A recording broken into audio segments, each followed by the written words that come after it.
Hello guys, once again welcome to KV Academy in search of incredibles. This is the new video for our channel और इस video में हम exam before exam paper करने वाले हैं for the oil India limited 2023 जो कि आपका मोस्ट एक्सपेक्टेड पेपर होने वाला है। तो इससे पहले मैंने आपको 6 पार्ट दिए हैं। 6 पार्ट मेरे प्लेलिस्ट में आपको देखने को मिलेगा, तो ये पूरा प्लेलिस्ट आपको करना है। तो ये 6 पार्ट क्यों इंपॉर्टेंट है मैं आपको बता दूं, क्योंकि इसमें सारे के सारे एनसीईआरटी वन लाइनर क्वेश्चंस हमने किए हैं और एनसीईआरटी वन लाइनर जो क्वेश्चन है एनसीईआरटी से डायरेक्ट क्वेश्चन ही आपका ऑयल इंडिया लिमिटेड देता है, जितना मैंने इस एग्जाम को एनालाइज किया है। अभी हम जो आपका पार्ट 7 आज करने वाले हैं, जो कि आपका एग्जाम बिफोर एग्जाम पेपर है, इसे मैंने पार्ट 7 का नाम इसलिए दिया है क्योंकि आपको पूरा का पूरा प्लेलिस्ट ही पढ़ना है। ये पार्ट 7 पेपर में हम लोग क्या कर रहे हैं कि जितने भी पीवाईक्यू क्वेश्चंस आए उन्हें एनालाइज करके फिर से एनसीईआरटी से उठाया हुआ क्वेश्चन है, लेकिन पीवाईक्यू क्वेश्चंस को एनालाइज करके लास्ट मोमेंट में आपको क्या पढ़ना है वो। तो ये एनसीईआरटी वन लाइनर से भी क्वेश्चंस आ सकता है और ये पीवाईक्यू से मोस्ट एक्सपेक्टेड पेपर से भी क्वेश्चंस आ सकता है। तो आपको पूरा का पूरा प्लेलिस्ट पढ़ के जाना है, ठीक है। जिन्होंने भी अभी तक मेरा प्रीवियस वीडियो नहीं देखा तो उसे मिस मत कीजिए, वो भी एक तरह से बहुत ही इंपॉर्टेंट पेपर है आपका, क्योंकि डायरेक्ट एनसीईआरटी से क्वेश्चंस ऑयल इंडिया लिमिटेड पूछता है। अभी लास्ट मोमेंट में मैं मैथ्स के बारे में आपको बता दूं, क्योंकि मैथ्स का मैंने ज्यादा वीडियो नहीं कराया, लेकिन इंपॉर्टेंट टॉपिक्स आपको दे दे रहा हूँ। प्रीवियस ईयर जो पेपर मेरे स्टूडेंट्स ने दिया था तो उनसे मुझे जो पता चला मैं बता रहा हूँ। मैट्रिक्स आपका, determinant, inter integration, differentiation, relation and functions और प्रोबेबिलिटी, ये आपका मोस्ट एक्सपेक्टेड टॉपिक्स है, जिससे 1 2 3 क्वेश्चंस रहता ही है आपका। मतलब एक ही टॉपिक से 2 3 क्वेश्चंस रहता है, ऐसा बोला उन्होंने, ठीक है। तो ये आपका मोस्ट इंपॉर्टेंट टॉपिक है अभी तक। अगर अभी तक आपने मैथ्स का कुछ भी नहीं पढ़ा तो इन्हें जरूर देख के जाइए। और बेसिक फॉर्मूले पे क्वेश्चन होता है, ये भी बात आपको मैं बता दूं कि बेसिक हाई लेवल का क्वेश्चंस नहीं पूछते, बस उन लोग सिलेबस को कवर करते हैं, लेकिन बेसिक फॉर्मूला टाइप क्वेश्चन ही आपका रहता है। तो late us start the video और पूरे जोश के साथ शुरू करते हैं। ये video one of the best video आपके लिए होने वाला है, आपको देख के खुद ही पता चलेगा। Let us start. तो the area under acceleration time graph represent, जो एरिया होता है एक्सेलरेशन टाइम ग्राफ का, वो क्या रिप्रेजेंट करता है आपका। तो सबसे पहला ऑप्शन है आपका initial velocity, second is final velocity, third is change in velocity and the fourth is distance travel. तो चेंज इन वेलोसिटी ये आपका रिप्रेजेंट करता है, आपको ध्यान रखना है, one of the basic question of physics. If the distance covered is zero then the displacement will be, अगर डिस्टेंस हम लोग जो कवर्ड कर रहे हैं वो जीरो है तो डिस्प्लेसमेंट आपका क्या होगा। तो it must be zero, may और may not be zero, can not be zero, या depends upon the particle.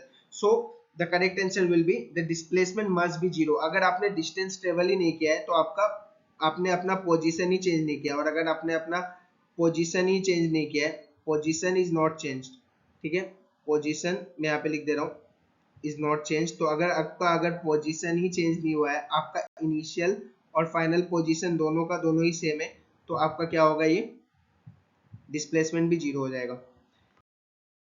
Two bodies of masses 1 kg and 10 kg are dropped simultaneously from the top of the tower to the surface of a earth। तो ये मान लीजिए आपका कोई tower है, यहाँ से आपका दो चीज फेंका जा रहा है। मान लीजिए एक 1 kg का है और एक 10 kg का आपका दो मासेस है, जिसको हम लोग फेंक रहे हैं ऊपर से, टॉप ऑफ द टावर से। तो आपसे पूछ रहा है कि कौन सा पार्टिकल पहले पहुंचेगा, या फिर आपको ऑप्शंस अलग अलग दिया हुआ है। तो ये दोनों को हम यहाँ टॉप ऑफ द टावर से नीचे फेंक रहे हैं। तो आपका यहाँ पे कौन पहले पहुंचेगा, मतलब आपसे क्या पूछ रहा है कि आपसे टाइम पूछ रहा है, और टाइम का डायरेक्ट फॉर्मूला हमें पता होना चाहिए अगर हम बहुत दिन से तैयारी कर रहे हैं तो इसका बेसिक फॉर्मूला ये होता है आपका रूट ओवर 2h अपन जी, ठीक है। रूट ओवर 2h अपन जी, जो कि जी आपका क्या है, एक्सेलरेशन ड्यू टू ग्रेविटी, और एच आपका हाइट होता है, टाइम ये होता है। तो आप देख सकते हैं कि फॉर्मूला में टाइम आपका मास पे डिपेंड ही नहीं करता, और अगर ये मास पे डिपेंड ही नहीं करता तो मास से कोई मतलब नहीं है, आपका दोनों एक ही साथ ही पहुंचेगा, ठीक है। सरफेस पे एक साथ ही पहुंचेगा, मास से मतलब नहीं है, तो टाइम किसी को ऊपर नीचे नहीं लगेगा। क्वेश्चन हम देखें, what type of hybridization BCl3 undergo. तो BCl3 किस हाइब्रिडाइजेशन के अंदर जाता है। तो अगर हम इसका स्ट्रक्चर देखें तो इस तरीके का कुछ आपका स्ट्रक्चर बनता है BCl3 का। और सॉरी, मेरा ये स्ट्रक्चर थोड़ा सा गलत हो गया, मैं इसे ठीक कर दे रहा हूँ, wait for a moment. Where is the eraser, हाँ ये देखिए। तो मैं आपको यहाँ पे दिखा रहा हूँ इसका सही फिगर जो आपका बनता है। हाँ, तो इसका सही फिगर आपका है बी, और यहाँ से आपका इस तरीके से हम इस फिगर को बनाते हैं। तो जब हम ये बॉन्डिंग आपका दिखाते हैं तो आपको समझ में आएगा कि इसमें आपका कोई भी लॉन पेयर नहीं होता है। लॉन पेयर आपको पता होगा हम किस तरीके से दिखाते हैं, दो डॉट से दिखाते हैं या फिर इस तरीके से दिखाते हैं। तो इसमें कोई आपका लॉन पेयर नहीं होता, तो इसमें आपका लॉन पेयर हमेशा 0 होता है। और आपसे ये भी पूछा जा सकता है BCl3 में लॉन पेयर और बॉन्ड पेयर, पिछले बार ये पूछा गया था, इसलिए मैं आपको इसका स्ट्रक्चर पूरा समझा रहा हूँ। तो ये आपका बॉन्ड पेयर इसमें 3 होता है, ठीक है, बॉन्ड पेयर 3 होता है। तो 3 के लिए बॉन्ड पेयर अगर 3 है तो इसका हाइब्रिडाइजेशन क्या हो जाएगा, तो इसका हाइब्रिडाइजेशन बनता है आपका sp2। ये आपको ध्यान रखना है, sp2 will be your hybridisation. तो option number B will be your correct answer. Next question लोग, the bond angle of SCH in methane. SCH का बॉन्ड एंगल क्या होता है मीथेन में, तो आपको डायरेक्ट डिग्री याद रखना है। मीथेन आपका क्या होता है, तो CH4 होता है। CH4 में आपका पूछा जा रहा है कि SCH का बॉन्ड एंगल क्या होता है, तो 104.5 डिग्री, 109.5 डिग्री, 108 डिग्री, 120 डिग्री, यहाँ पे सब में डिग्री लगा हुआ है आपका, ठीक है। तो करेक्ट आंसर जो होता है, आपको डायरेक्ट रट्टा मारना है ऐसे, क्योंकि ये डायरेक्ट क्वेश्चन पूछा जाता है। 109.5 जो, तो आप मेरे साथ जैसे जैसे वीडियो में आगे चल रहे होंगे आपको पता लग रहा होगा कि कितना इंपॉर्टेंट ये कंटेंट आपके लिए है। और यही सिर्फ इंपॉर्टेंट कंटेंट नहीं है, अभी तक आपने अगर मेरा प्रीवियस वीडियो नहीं देखा फ्रॉम पार्ट 1 टू पार्ट 6, ठीक है, पार्ट 1 टू पार्ट 6 अगर आपने नहीं देखा है तो जाके उसे भी जरूर देखिए, क्योंकि वहां से भी आपको बहुत ही अच्छा कंटेंट देखने को मिलेगा। और one liners NCERT always important है आपके लिए, मैं बार बार कह रहा हूँ।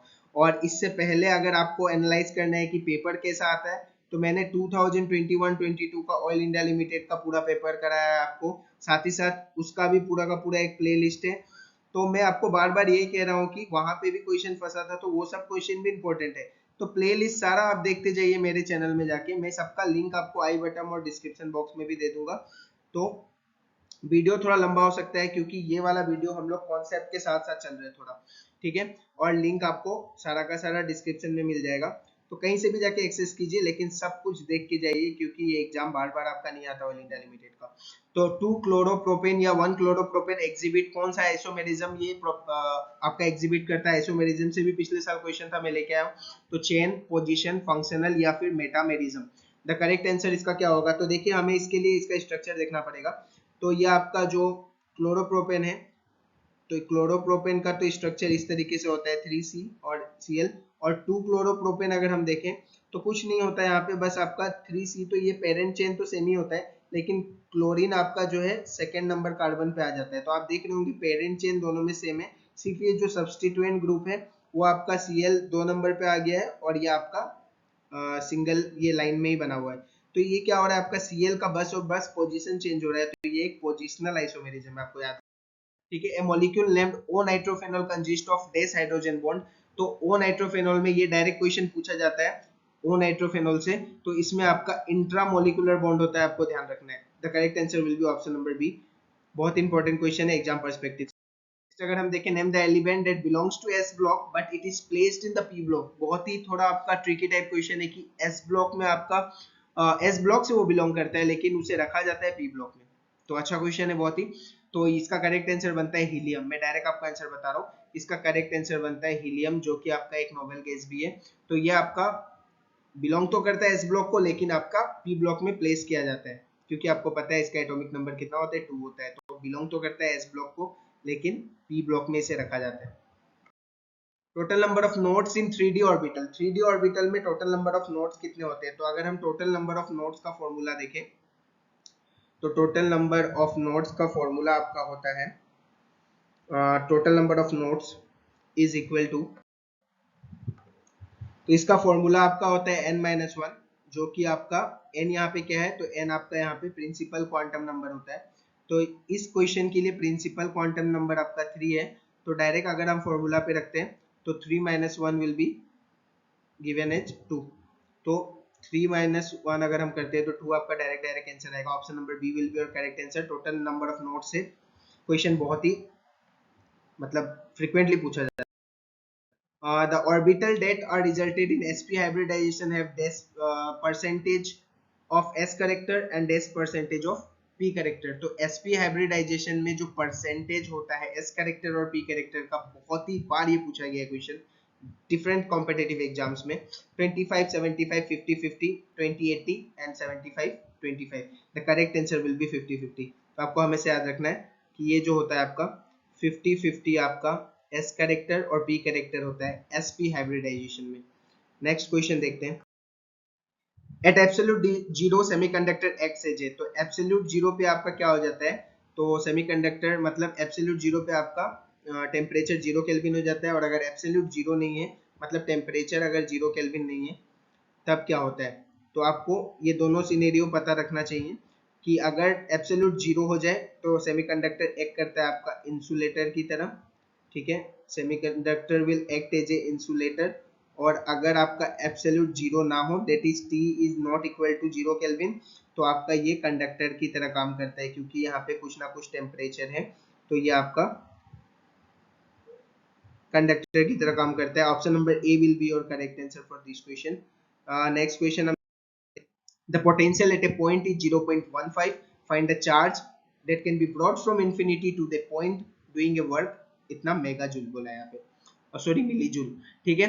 तो आप देख सकते हैं हमें पता है कि वर्क डन जो इंफिनिटी से आपका चार्ज को लेके आने के लिए होता है, वर्क डन जो हम करते हैं, तो ये आपका होता है Q इंटू वी से हम लोग देते हैं। यहाँ से हम लोग को चार्ज का चार्ज निकालना है, तो आपका यहाँ से वर्क डन अपन पोटेंशियल हो जाएगा, फॉर्मूला डायरेक्ट। तो वर्क डन का वैल्यू यहाँ पे आपको दिया हुआ है कितना, 4.5, ठीक है, ये दिया हुआ है 4.5। मिली जूल के लिए हम लोग क्या लिखते हैं, मिली जूल के लिए हम लोग लिखते हैं 10 to the power -3, 10 to the power -3। और पोटेंशियल आपका दिया हुआ है क्वेश्चन में 0.15, पोटेंशियल आपका दिया हुआ है 0.15। जब इसे हम सॉल्व करेंगे तो आपका 3 मिली जूल सॉरी मिली कूलम आएगा। तो आपको इसे सॉल्व करके देख लेना है। वीडियो बड़ा हो रहा है तो मैं आगे चलता हूँ। नेक्स्ट देखते हैं, work done in rotating electric dipole in an electric field. ये बहुत इंपॉर्टेंट क्वेश्चन है, डायरेक्ट फॉर्मूला पे ये क्वेश्चन पहले भी पूछा जा चुका है और फिर से आने का बहुत चांसेस है, तो इसलिए मैंने डायरेक्ट यहाँ पे कोई ऑप्शन नहीं दिया, आपको इंपॉर्टेंट फॉर्मूला है इसलिए डायरेक्ट बता दे रहा हूँ। तो वर्क डन जो हमें लगता है रोटेट करने के लिए इलेक्ट्रिक डाइपोल को इलेक्ट्रिक फील्ड में, it is given by ME 1 minus cos theta. तो cos थीटा आपका एंगल होता है जो कि आपका डाइपोल को रोटेट करने के बाद जो एंगल बनता है, ठीक है। तो ये आपको फॉर्मूला रखना है। A soap bubble given negative charge then radius will increase, decrease या remain unchanged। तो करेक्ट आंसर इसका बनता है इंक्रीजेस। अगर कोई सोप बबल को हम लोग नेगेटिव चार्ज देते हैं तो उसका रेडियस होता है। The angle of a glass prism is 4.5 degree, refractive index आपको दिया गया है, the angle of minimum deviation पूछा गया है। तो डायरेक्टली आपको मिनिमम डेविएशन का फॉर्मूला पता होना चाहिए, लेकिन यहाँ पे अलग मिनिमम डेविएशन का फॉर्मूला लगेगा। इससे पहले मैंने आपको प्रीवियस वीडियो में भी प्रिज्म रिलेटेड क्वेश्चन कराया है, वो भी बहुत ही इंपॉर्टेंट क्वेश्चन है। अगर आपने नहीं देखा तो जस्ट इसका प्रीवियस वीडियो एक न्यूमेरिकल मैंने कराया है जो कि पार्ट 6 नंबर वीडियो में आपको मिलेगा, ये पार्ट 7 नंबर वीडियो है, तो जाके जरूर उसे देखिए। अगर कोई डाउट होने से मुझसे पूछेगा तो ये वाला क्वेश्चन आपको मिल जाएगा। लेकिन यहाँ पे जो मिनिमम डेविएशन का फॉर्मूला है, देखिए यहाँ पे जो आपका गिलास प्रिज्म का जो आपका एंगल दिया हुआ है, ए अगर 9 डिग्री से कम होता है तो मिनिमम डेविएशन का फॉर्मूला हम लोग क्या देते हैं, तो इसके लिए डायरेक्ट मिनिमम डेविएशन का फॉर्मूला होता है μ-1, दैट इज रिफ्रैक्टिव इंडेक्स -1, और एंगल ऑफ डेविएशन से हम इसे मल्टीप्लाई कर देते हैं। ये अलग फॉर्मूला है फॉर थिन प्रिज्म, ये किसके लिए, थिन प्रिज्म के लिए होता है, ठीक है। तो इसे हम थिन प्रिज्म क्यों कह रहे हैं, क्योंकि यहाँ पे आप देख सकते हैं कि रिफ्रैक्टिव इंडेक्स जो है वो 9 डिग्री से आपका कम है, ठीक है, 9 डिग्री से कम है, यही आपका एक सिनेरियो होना चाहिए। तो आपका यहाँ पे रिफ्रैक्टिव इंडेक्स अगर हम देखें तो हम यहाँ पे 1.52 दिया हुआ है, 1.52 -1 हमें करना है, और आपका ए का वैल्यू डायरेक्ट पुट कर देना है जो कि आपका कितना है 4.5 है। तो यहाँ से आपका 0.52 इंटू 4.5 जो कि आपका अप्रोक्स 2.3 के आसपास आंसर आएगा। तो आप देख लीजिएगा, मैं डायरेक्ट आपको आंसर बता दे रहा हूँ। Next question, the helical structure of protein is stabilized by, helical structure जो प्रोटीन का होता है वो आपका किससे स्टेबलाइज होता है। इससे ये आंसर बताने से पहले मैं आपको एक बात बताना चाहता हूँ, जो कि आपका पेप्टाइड बॉन्ड है, तो ये एक लिंकेज है, और इस लिंकेज से क्या बनता है, बहुत बार पूछा जाता है कि पेप्टाइड बॉन्ड का लिंकेज से क्या बनता है फाइनल प्रोडक्ट, तो आपका इससे हम लोग एमाइड बनाते हैं, ठीक है, इससे एमाइड बनता है, आपको ध्यान रखना है। और इस क्वेश्चन का करेक्ट आंसर होता है हाइड्रोजन बॉन्ड, जो कि आपका हेलिकल स्ट्रक्चर है जो प्रोटीन को स्टेबलाइज।